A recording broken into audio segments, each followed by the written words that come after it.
प्रिय मित्रों, एक पाठक ने 2-3 बार मेरे को एक प्रश्न पूछा है। वह है कि मेरे पीछे जो मूर्ति लगी है, जो नटराज की मूर्ति है, वह क्या है। और एक दूसरे मित्र ने जो मुझसे मिलने घर आए थे, उन्होंने मुझे पूछा कि ये शिव जी के पाँवों में क्या दिखाई देता है। उनकी ऑब्जर्वेशन थी कि जहाँ भी वो तांडवती देखते हैं, वहाँ पे वो इस छोटे से प्राणी को उनके पाँवों के नीचे जरूर देखते हैं। तो ये क्या है? आज मैं इस पर ही अपने विचार आपको बताऊंगा। यह जो है, यह शिव जी की नटराज है। नटराज मीन्स नाट्य पोस्चर। ये नाट्य की मुद्रा में, शिव का तांडव नृत्य की मुद्रा में यह डिपिक्शन है। यह डिपिक्शन पूरे भारत में बहुत कॉमन है और ये मंदिरों में और घरों में लोगों के अक्सर पाया जाता है, विशेषकर उन संप्रदायों के यहाँ जो कि शिव जी को मानते हैं, जो शिवाइट्स हैं। मैं भी शिवाइट्स हूँ, यानी कि शिव की पूजा करने वाला, शिव को मानने वाला। हालांकि जैसे मैं बार बार कह चुका हूँ कि मेरे मन में कोई सेवा का या पूजा का भाव नहीं उठता है, इसलिए मैं कभी पूजा नहीं करता हूँ। लेकिन एक सिंबल के रूप में अपने शिवाइट होने का, शिव जी में विश्वास प्रतीक यह नटराज की मूर्ति मेरे साथ शुरू से ही विद्यमान है, किसी न किसी रूप में। अब इसका अर्थ क्या है? नटराज जो है, यह जो नाट्य मूर्ति है, जिसमें आप देखेंगे कि शिव जो हैं, लॉर्ड शिवा, जिनको सुप्रीम लॉर्ड ऑफ डांसेस भी कहा जाता है, इनको किंग ऑफ डांसेस भी कहा जाता है। और यह तांडव नृत्य जो है, जब इनका चलता है तो पूरी सृष्टि, पूरे कॉस्मोस का एक साइकिल के साथ में इनका एक नृत्य पूरा होता है। यानी कि ये कॉस्मिक डांस जो चल रहा है सितारों का, तारों का, आसमान में, स्काई में, वह सब इस तांडव नृत्य का ही एक प्रकटीकरण है। और उस सारी ब्रह्मांड की प्रक्रिया को यह तांडव नृत्य प्रतीक करता है, उसको डिपिक्ट करता है। यानी कि उसके ओरिजिन को, उसके प्रिजर्वेशन को और उसके संहार यानी कि डिस्ट्रक्शन को यह तांडव नृत्य ही द्योतक करता है, बताता है। इस मूर्ति में जो मेरे पास है, इसमें शिव के 2 हाथ बिल्कुल फ्री हैं और एक हाथ में डमरू है और एक हाथ में ज्वाला है। चलो पहले हम समझते हैं कि यह इनके पैरों में क्या दिखाया जाता है।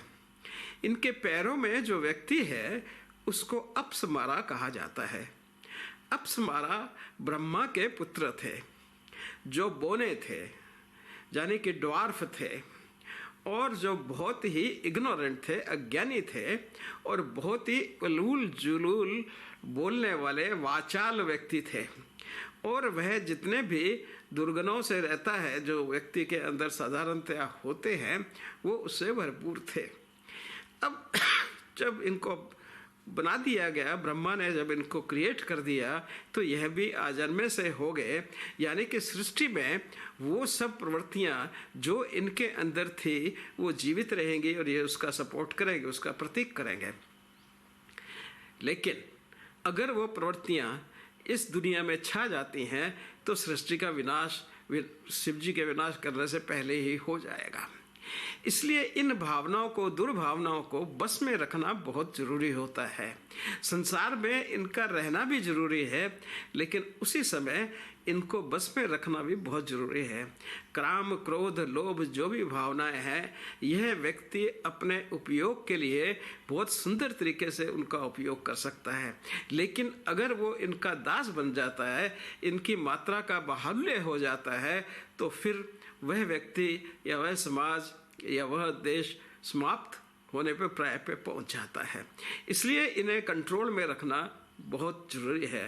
अहंकार होना कोई बुरा नहीं है, यह आपको होने का एहसास देता है, लेकिन अगर आप अहंकार के दास हो जाते हैं तो ये बहुत बुरा मास्टर है। यानी कि इन दुर्गुणों को आदमी रखेगा, लेकिन अपना दास बनाकर, अपना नौकर बनाकर अपने पैरों के नीचे उनको दलन करता रहेगा, पैरों के नीचे उनको अपने आप पे हावी नहीं होने देगा, तब तक ये सृष्टि और व्यक्ति सुचारू रूप से चलेगा। इसलिए शिव जी ने जब नृत्य करने शुरू करते हैं तो वो पैरों से खींच करके इस अप्सरा को अपने पैरों के नीचे ले आते हैं। उसको मारते नहीं, जान से नहीं मारते, लेकिन अपने पैरों से उसका दलन करते रहते हैं और उसको अपने बस में रखते हैं, जिससे कि वो जगत पर छा ना जाए। तो यह था एक अप्सरा का एग्जाम्पल। इस अप्सरा को मुआलका भी कहते हैं और मुआलकन भी कहते हैं, मुआलकन और मुआलका भी कहते हैं। और नाट्य शास्त्र में कई जगह इस करैक्टर को डिपिक्ट भी किया जाता है। एक उपेक्षा की हुए पात्र की तरह ये पात्र कहीं कहीं नाटकों में, खास करके जो लोक नाटक होते थे उनमें वो दिखाई भी दे पड़ता था। तांडव जो है एक पूरा साइकिल है जो मिलियंस और ट्रिलियंस ऑफ ईयर्स में चलता है। तो ये कई भागों में चलता है। पहला इसका भाव है आनंद तांडव, प्लेजर का तांडव। फिर रुद्र तांडव जिसमें गुस्से का है, त्रिपुरा तांडव, संध्या तांडव, संहारा तांडव, काली तांडव, उमा तांडव, शिवा तांडव, कृष्ण तांडव, गौरी तांडव। तो ये सब तांडव की स्थितियां हैं जिनमें से तांडव करते वक्त शिव जो है वो पास होते हैं। और लेकिन इन सब में वो अपने कुंडलनी पे, यह भी एक तरह का योग क्रिया ही है, वो कुंडलनी पे अपना बस करने से या उसको जागृत रखने में वो हमेशा सक्षम रहते हैं। शिव तांडव जो हम कहते हैं वो प्रिस्क्राइब वह है जब वह सृष्टि की रचना कर रहे होते हैं। यह साइकिल ऑफ क्रिएशन का है, शुरू का, और उसके बाद प्रिजर्वेशन और फिर डिसोल्यूशन का। जो रुद्र तांडव है उसमें सृष्टि का वो विलय करते हैं, वायलेंट पीरियड है जिसमें सब कुछ उलट पलट हो जाता है और रुद्र रूप जो नजर आता है शिव का उस तांडव की परिस्थिति में। इसमें एक बात समझने की है कि जैसे मैंने कहा कि अभी का जो तांडव मेरे पीछे दिख रहा है वह सौम्य तांडव रूप में है। इस स्थिति में आप देखेंगे कि शिव जो हैं, जैसा मैंने पहले कहा, उनके 2 हाथ फ्री हैं और 2 हाथों में, एक में डमरू और एक में ज्वाला है। यह क्रिएशन की स्थिति है। यह क्रिएशन के, यह तांडव के शुरुआत की, जब वो क्रिएट करते हैं ब्रह्मांड, उस तरफ की है। अब प्रश्न आता है तांडव शब्द बना कहाँ से? तो तांडव शब्द जो है यह तांडु वर्ड शब्द से लिया गया। तांडु अटेंडेंट थे राजा भरत के, जिन्होंने नाट्य शास्त्र लिखा। उन्होंने नाट्य शास्त्र लिखा इस तरह से कि जैसे शिव जो है वो ब्रह्मा को नाट्य शास्त्र के बारे में, अपने कॉस्मिक डांस के बारे में बता रहे हैं, और उसी तरह से उन्होंने डिस्क्राइब करते हुए अपने नाट्य शास्त्र में इन सब का वर्णन किया। उसी के अंदर से जो आर्ट ऑफ ड्रामा जो है वही निकली। सो शिव जो है वो नाट्य के और ड्रामा के दोनों के ही पितामह हैं, वो सोर्स हैं, वो क्रिएटर हैं, वही उसके रचयिता भी हैं। अब तांडव की स्थितियों के ऊपर आते हैं। पहली स्थिति जैसे मैंने कही, सृष्टि कहते हैं उसको, यानी कि क्रिएशन, यानी कि इस कॉस्मोस को क्रिएट करने का समय। उस समय में उनके हाथ में, एक हाथ में जैसे मैंने अभी बताया, एक हाथ में डमरू है और दूसरे हाथ में ज्वाला है। डमरू जो है और वो डांस अपना शुरू करते हैं। इस समय डांस सौम्य रूप में है, बहुत तीव्रता पे नहीं है, और धीरे धीरे अपना वो डमरू बजाना शुरू करते हैं।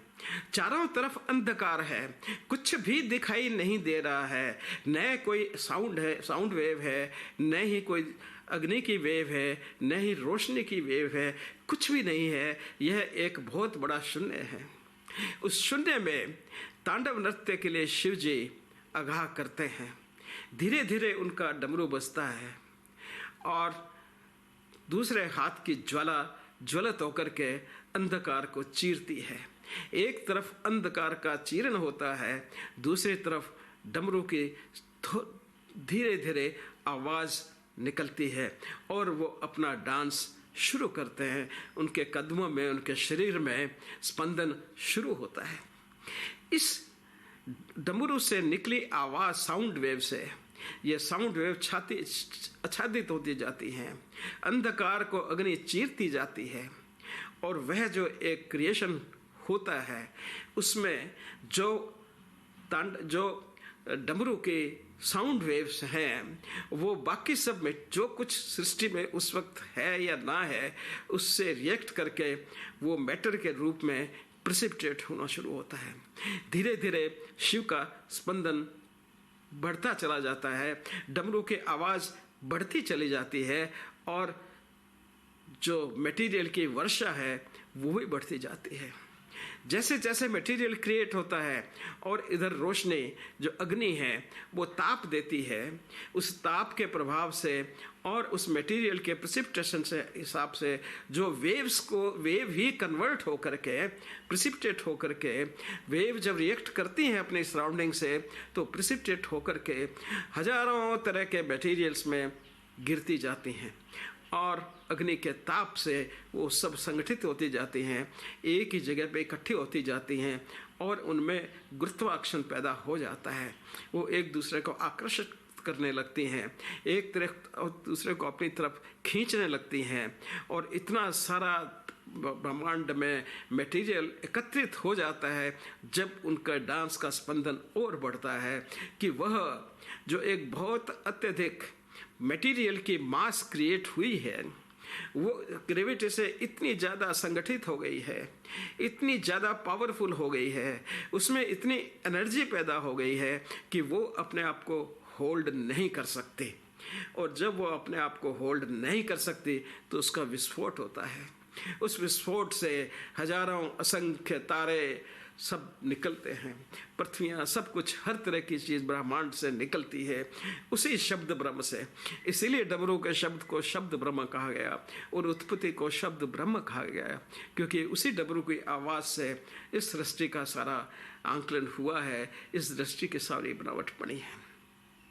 तो वह शब्द ब्रह्म के रूप में जो मटेरियल बना वह ग्रेविटी के कारण या अग्नि के उधर ज्वाला जो रोशनी आ रही है उसकी ताकत के कारण, उस विस्फोट के कारण कितनी ही पृथ्वियाँ अनजान चलती हुई वहाँ से निकल जाती हैं और उस आसमान में तैरना शुरू कर देती हैं।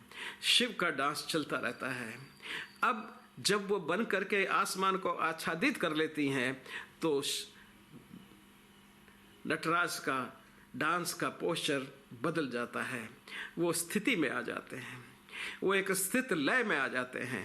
उस लय में वह उस जो मटेरियल क्रिएट हुआ है उसका प्रिजर्वेशन करते हैं, उस पर लाइफ क्रिएट होती है या और तरह की जो प्रवृत्तियां हैं वो क्रिएट होती हैं, उसको स्थिति कहते हैं। यह स्थिति इसलिए कही जाती है कि लंबे समय तक ये स्थिति को रखना पड़ता है। ये सबसे बड़ा पीरियड रहता है तांडव का। तो स्थिति में आने के बाद जिसमें प्रिजर्वेशन और सपोर्ट है, यानी कि नटराज सपोर्ट करते हैं उस सृष्टि को जिसकी रचना हुई है, उस सारे कॉस्मोस को जिसकी रचना हुई है। तो यह द्वितीय स्टेज हो गई प्रिजर्वेशन और सपोर्ट के।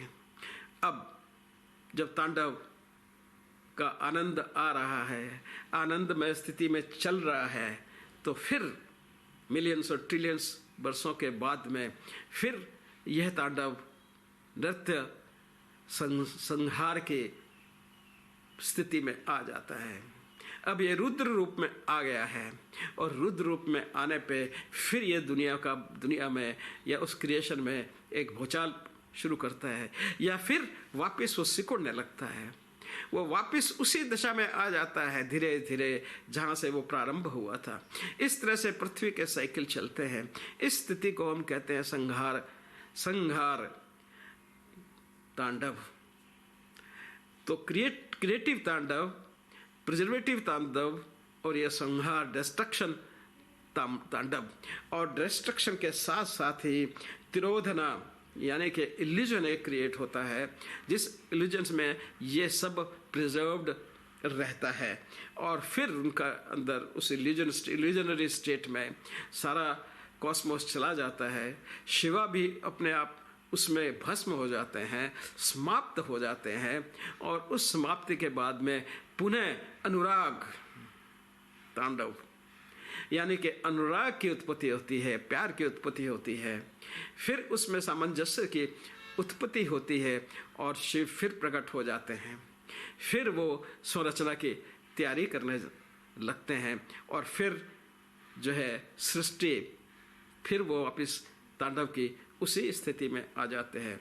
सो ये trillions and trillions and billions of billions years का ये साइकिल जो है, इस तरह शिव जी का इन परिस्थितियों में से होता हुआ कंप्लीट होता है, यह तांडव है। अब बात थी, मेरे मित्र ने जो पूछा था कि यहाँ पे उनके एक हाथ में, जिसको मैंने रेफर भी किया 2-3 बार, कि एक हाथ में उनके डमरू है और एक हाथ में ज्वाला है। तो यह सब उस क्रिएशन की स्टोरी का ही एक भाग है। सो इस तरह से यह साइकिल, पूरा का पूरा साइकिल तांडव के रूप में शिव इस सृष्टि का अपना प्रदापन करते हैं और इसी में समाप्तिकरण भी है और फिर जागरण भी है, इसी में इल्यूजन भी है, इसी के अंदर क्रिएशन भी है, इसी में संहार भी है। ये संपूर्ण लाइफ का, नटराज का यह तांडव एक साइकिल है। इसलिए मैंने उसको अपने यहाँ पे रखा है, इसको दिखाया है। वस्तुतः ये पूरे कॉस्मोस को रिप्रेजेंट करता है और पूरे कॉस्मिक साइकिल को यह दर्शाता है एक डांस फॉर्म में। यह इसकी महत्ता है, इसलिए इसको इतना महत्व दिया जाता है और इसको लोग अपने पूजा स्थल में या कहीं भी घर में इसको रखते हैं और इसको बहुत ही दर्शनीय माना जाता है। जब शिव तांडव करते हैं तो उसके ही पैरेलल पार्वती जो हैं वो लास्य करती हैं। वह भी एक डांस करती है जिसका नाम लास्य है, जो बहुत ही सुंदर डांस होता है। आप इसको देखिएगा, आपको कहीं ना कहीं यूट्यूब वगैरह पे जरूर मिलेगा। वह बहुत ही सुंदर डांस होता है जिसकी रचना पार्वती जी ने की जब शिव तांडव कर रहे होते हैं, यानी कि उसके पैरेलल जो है, जो पार्वती का डांस जो है उसको लास्य कहा जाता है। तो ये थी बात कॉस्मिक डांस की। धन्यवाद।